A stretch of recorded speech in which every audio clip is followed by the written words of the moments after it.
Alright guys, here we go. We're going to talk about Werewolf, a 1987-88 Fox TV series.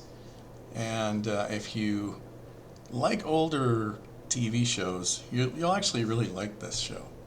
I found it to be actually really quite entertaining. And it's available on YouTube. Somebody's been uploading episodes of this, so if you're quick about it, you might be able to watch them. They'll probably get taken down because copyright, but I'm just saying you might want to try and take advantage of the opportunity to get it. So anyway, let's dive into this thing. So what is Werewolf, and is it worth watching? Let's find out. So, so it's a complete series of 29 episodes, and the majority of them are about 24 minutes long, so they're a little bit short, but the pilot episode is an hour, and it's kind of gives, or actually I guess it's 2 hours, a 2-hour pilot. But anyhow, it gives a good intro to the storyline. So getting into it, we're introduced to the 80s in full glory. Big hair, the styles are awesome, and if you lived through those times, you'll really get a kick out of some of the fashions that you see in this show. And I think that's part of the charm for me, is just seeing the fashions. They're awesome. So anyway, we discover that there's a dude who seems to have a bleeding hand and a pentagram on his hand. And if we know werewolf lore, we know he's been infected. So, this couple, they're coming out of the bar, they got the 80s fashions going on, the hormones are happening, and, you got the hot 80s girl with the big hair, and you got, look at that jacket. Look at that jacket. Wow. Anyway, yeah, the shoulder pads are happening, and so there's something bad happens there, and I'm not going to tell you because I want you to see this thing for yourself. I could ruin this thing, and I don't want it. So we're then introduced to our main protagonist, Eric Cord, played by John J. York, who had an extremely long run in General Hospital in the daytime soap opera show. And so this is one of his roles prior to landing that, which is like a gold mine for him. Never have to worry about work again. So we're introduced to him, and he's kind of like a relatable guy. He's got a hot girlfriend, and they got a pool, and they seem to have lots of money, and they come from privilege, and things are going good. And then we meet his roommate, and if you look at his roommate, there's problems, right? Like, that doesn't look like a healthy guy. Not healthy in mind. So let's take a second out and find out what happens.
got the gun, Ted.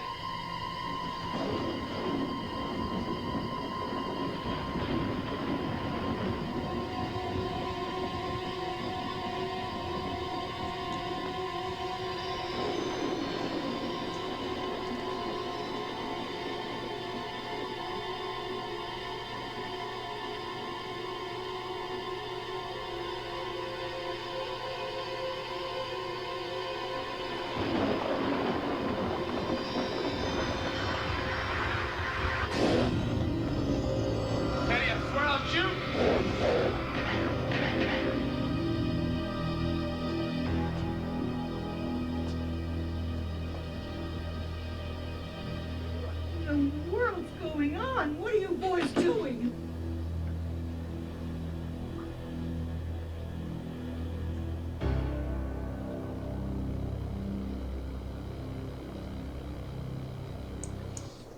So we can tell that there's going to be some problems because, you know, you shoot your roommate, that usually means problems with the law. So we are back, we are in court now, and he's going to have to get bail, and he's going to have to face up to shooting his werewolf buddy, but nobody's going to believe him, and he knows it. So what you do before you go into court in the 80s is you make sure you wear the suit, and you gotta have the fluffy feathered back hair.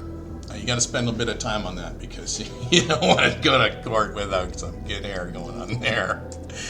And his girlfriend showed up to give him support, and and now he's been infected, and now he's like tripping out, and he's worried because he saw what happened to his friend, and he's not sure if he's going to be able to control himself. And so he sees a headline, and he's thinking that might be him, responsible for mutilation slayings. So yeah, and he's every time he becomes a werewolf, he wakes up naked.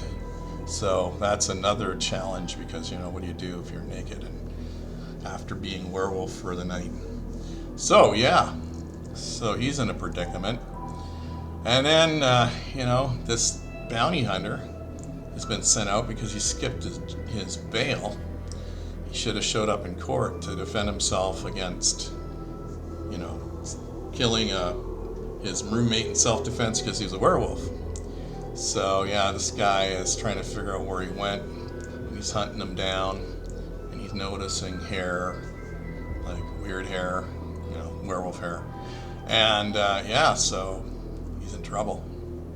So then we're introduced to Chuck Connors, who plays Janos Skorzeny, a character also by the same name in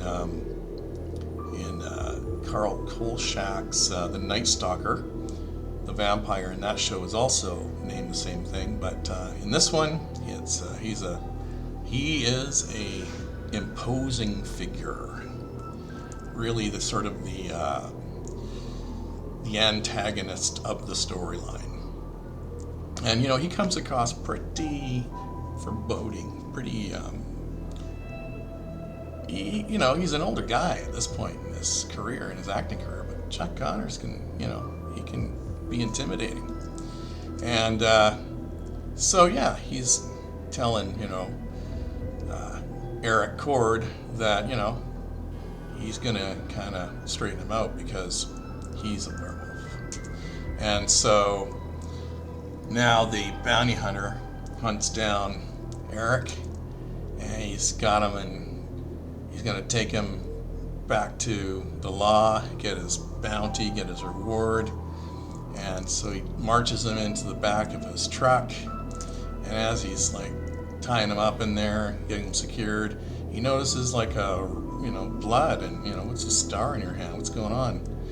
Anyway, so we know what's going to happen. So he's locked in the truck, and he's changing. And so, he breaks out of the truck, and he shows up at the door of this Janos Gorzany, and he's going to save his girlfriend. And yeah, the special effects aren't bad. They're pretty good for like '87. You're dealing with no CGI, and you're dealing with having to kind of deal with a TV show budget. But the special effects, I gotta say, they're pretty good for what they are. Reminiscent of, say, like the American Werewolf in London, something like that. Anyway, so the transformation effects are good, and there's a little bit of a showdown, and and then like normal, he wakes up, after the whole thing naked, but thank goodness there's always something around to cover him up, and he finds some, like cloth or something, and he goes and he finds his girlfriend, and like she's all freaked out. And so that kind of ends off the pilot or the starting of the series. And so that's really kind of how it all gets started. And, then you've got a whole bunch of episodes that are a bit short. And so far, like I haven't watched the whole thing, but of the episodes I've watched, it really reminds me a lot of like The Fugitive or The Incredible Hulk, where, this guy's always on the run, and he's having to kind of take odd jobs and kind of deal with things because he's a fugitive. So then, of course, they weave the story around that for the rest of the series. So just to give you kind of an idea of sort of a typical intro to one of the later series, I'll give you this. Let's do this one. We'll do this one here. Isn't everything gorgeous, Margaret? Oh. Just as advertised.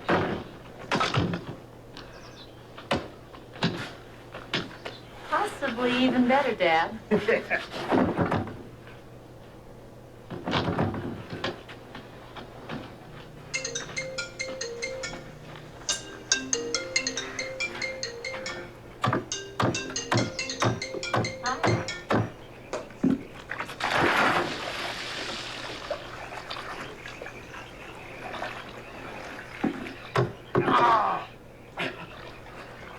was going to ask you for a hand, but it looks like you just lost it.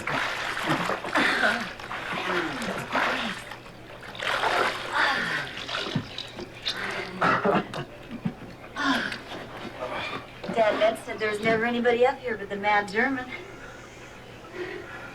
He was Daniel Boone in training. Until yesterday, I was a dedicated city boy. What city? No place in particular. Been traveling for a while. No offense, but you don't exactly look like a country girl yourself. You got that right. No, I came up here to patch things back together with my dad. Well, it seemed like the two of you got along just fine. Oh, that's just recently. Ever since I was 14, we've been like cats and dogs. Sometimes my fault, sometimes his. Anyway, after Mom died, I thought we were just behaving like damn fools. Besides, the way work's been going lately, I could use 2 weeks of absolute boredom. Although I don't know how boring it's really going to be.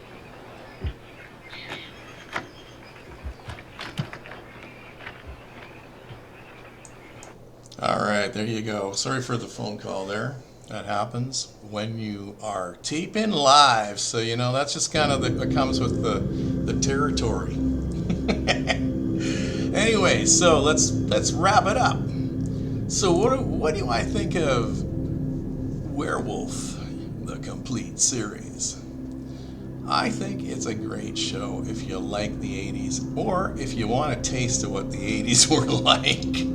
And I can totally see how this John J. York, the guy who plays Eric, definitely transitioned into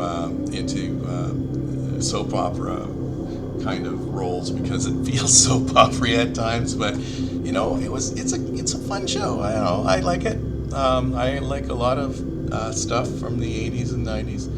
And the guy who's responsible is Frank Lupo, who had his hand in Battlestar Galactica, Magnum PI, Greatest American Hero, The A-Team. I mean, come on, those are awesome shows. Hunter, Stingray, if you ever seen that, that's awesome. That's really awesome. That's a really fun show from the 80s. As well as Wise Guy, Walker, Texas Ranger, and he went as far as, I think, Painkiller Jane in 2007. So he's had quite an impact on the 80s and 90s TV shows, and I think this is a good example of sort of the kind of stuff that he was doing back in the day. You know, making stuff that had a lot of entertainment value for its time, and it's definitely a product of its time with very little diversity in it. You do notice that, but in general, the stories are pretty tame, and Eric plays the nice guy, never really does anything evil, even as the werewolf, it seems. So yeah, it's a good show, and like I said, it's available on YouTube. If you look it up, I'm sure you'll be able to find episodes of it complete. Low res, but I'd give it a try if you like 80s. So that's going to be it, guys. Thanks for, if you followed this right to the end, thanks for following along. And I'm sorry for the phone call, that happens, but you know what? I believe in kind of doing almost like a live stream with these things. Otherwise, I never get around to, putting it together. So I hope you enjoy it, and I'll talk to you in the next one. Bye.